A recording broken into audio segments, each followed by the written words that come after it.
In 2025, I'm going to tell you straight up, every student is cold emailing a PhD mentor. Every student is cold emailing a professor.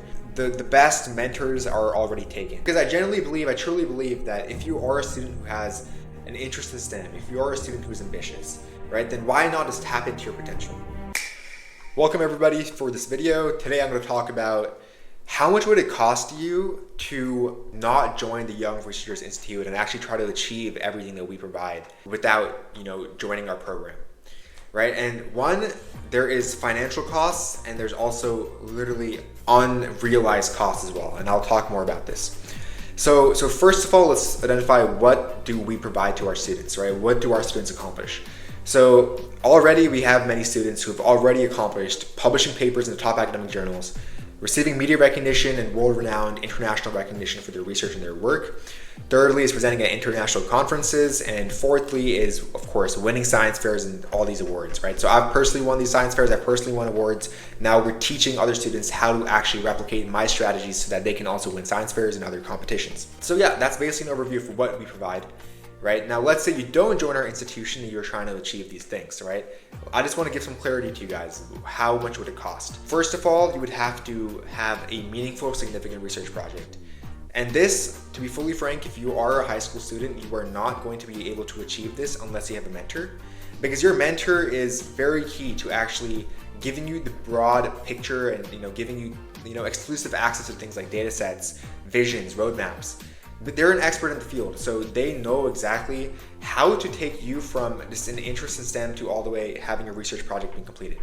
And without a mentor, you will not be able to do this. So one is the cost for acquiring a mentor, right? So this you can either do by cold emailing a bunch of mentors, and there's a very low chance that you are going to get a mentor that even resonates with you having a top tier research project, right? If you do cold email in 2025, I'm going to tell you straight up, every student is cold emailing a PhD mentor. Every student is cold emailing a professor.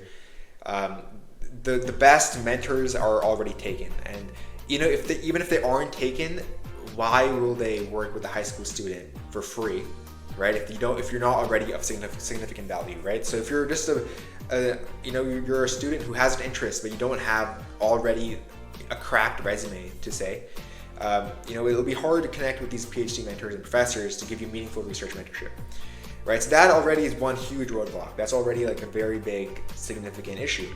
Second is winning science fairs, right? So the cost here is not a financial thing. Winning science fairs literally unlocks doors that you don't even see yet. So let me tell you, so when I won science fairs, I published papers and all of that. I landed jobs like software engineering jobs, quant internships. Right, these are pretty high paying jobs and such. And I didn't even apply for these jobs. Like, these companies reached out to me, right? So they saw my accomplishments, they saw my LinkedIn profile or whatever they saw through referrals and such. People were like talking about me maybe. And they reached out to me and they already saw my papers and my accomplishments, and they sort of gave me the offer from there. So this is a very clear example of you not having to even chase after things when you're already so accomplished, right? So the cost of not winning science fairs is literally big things down in your career being at stake, right? And thirdly is, the cost of getting a media article about you, right? So this can only happen if you have a significant research project, and the only way to get into these media articles is through personal connections, which we have. So if you want to achieve that global recognition, right, it will be very hard for you to do so. Fourthly is the conferences. Presenting at international conferences can be costly, and we give you a free, optimized way to do that.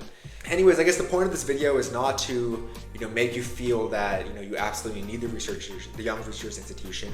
It's more to tell you that what is really at stake here, right? So if you are on the fence of really deciding, should I join the Young Researchers Institute, should I not join the Young Researchers Institute, I hope that this video gives you some clarity. Right? And the reason is not because I want you to, just take your money. I don't want to just have you in the program just for the sake of it. It's because I truly believe that if you are a student who has an interest in STEM, if you are a student who is ambitious, right, then why not just tap into your potential, right? I was at the same stage as you. When I entered high school, I had an interest in STEM.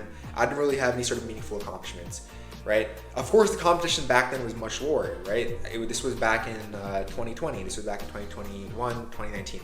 So this is when, you know, cold emailing still worked. But now in 2025, the competition is very, you know, high. So in order to actually tap into your true potential, you know, I think that this institution is really what you need. And I really want to help out every student out there. So if you are on the fence, hopefully this video was able to bring some clarity.